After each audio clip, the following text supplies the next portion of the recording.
What's going on, everybody? It's DJ Adrian with LoSo Sound DJs here in the Queen City, and today I have another wedding tip video explaining a little bit about why there's so much difference in what some DJs charge compared to other DJs. If you go on any wedding Facebook group, you're gonna see that DJs are offering wedding DJ services from as low as like $200, $300 all the way up to 2,000 plus. Well, I had a great conversation about this with my boy Nate Acosta from the Dallas-Fort Worth area. He's a DJ down there, made a great video on this subject, but I wanted to just expand a little bit on what he spoke about. Keep these next points in mind. Right off the bat, we want to talk about experience. Specifically, experience as a wedding DJ, because DJing on the radio or DJing at a club is very different from DJing weddings. Nowadays, it's pretty easy to become a DJ. Music is pretty easy to come by, and DJ equipment is pretty inexpensive, so it's a really great way for a lot of people to make additional income, and you don't need a certification or a degree to become a DJ. But having experience does matter. If the DJ is experienced, then he's going to be able to read the crowd right, play the right songs, mix them in to keep the dance floor full. He's probably going to be your MC as well. If you want to find out how experienced your DJ is, then look at his reviews and ask other vendors to see what their experience has been like working with that DJ. So I talked a little bit about gear being inexpensive nowadays, and that's my next point.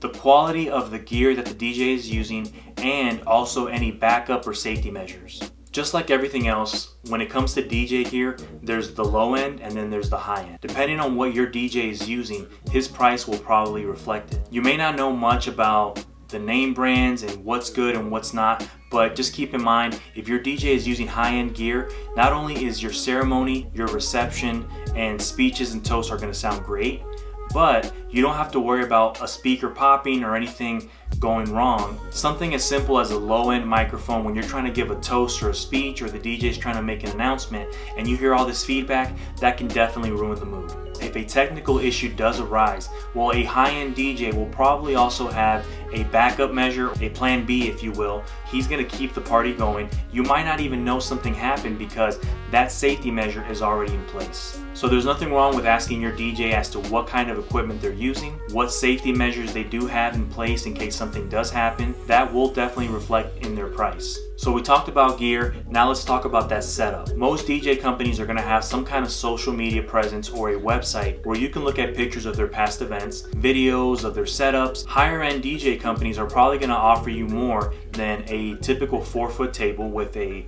tablecloth or a DJ facade in front. They're probably going to offer more options that look sleek, clean, and elegant for your wedding. Now, when you're looking at pictures of a DJ setup, look at something in particular. Does it look cluttered? Does it look messy? Or is everything clean and organized? That can tell you a lot about the DJ's pricing and also their mentality. Are they taping down cables so everything looks nice and neat? Because the last thing you want is a jumble of spaghetti wire all in the background of the dance floor. You're going to have to look at those pictures for the rest of your life, and you're going to want to make sure that the DJ setup looks clean. If your DJ is offering any type of add-ons or additional services such as monogram lighting, uplighting, dance floor lights, it's going to probably take more time and probably more manpower to set up. That can definitely reflect on the price, and the price will typically be higher. Now let's talk about insurance. Insurance is one of those things that you'll never need until you need it, and at that point it's probably too late. Insurance is not only going to cover the DJ's equipment in case anything happens to it, but also in case anybody also gets hurt. Just remember, anything can happen on the dance floor,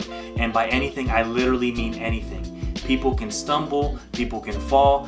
I know of a case where somebody had a little bit too much to drink, went to lean on the DJ speaker, that fell on somebody and broke their nose. Well, if the DJ wasn't insured, those costs and that liability now falls on either you as the client or the venue. So make sure that your DJ is insured, but keep in mind that if he is, then that's probably going to mean their price is a little bit higher as well. Alright, so the last thing I want to talk about is about having a budget. Having a budget is really important. Calculate wisely what you want to spend on your wedding entertainment. But at the cost of contradicting myself, don't get stuck on the price. When you talk to somebody who could possibly be your wedding DJ, tell them what your wedding vision is. Find somebody who you feel comfortable with, who you connect with and you click with, and who you feel can turn your wedding vision into a reality. So that's it for this video. I hope you enjoyed it. If you can, please comment below. Let me know what you think about it, and as always, share this video with anybody who you think would benefit from it. So until next time, it's DJ Adrian again with LoSo Sound. I'll see you at the next wedding.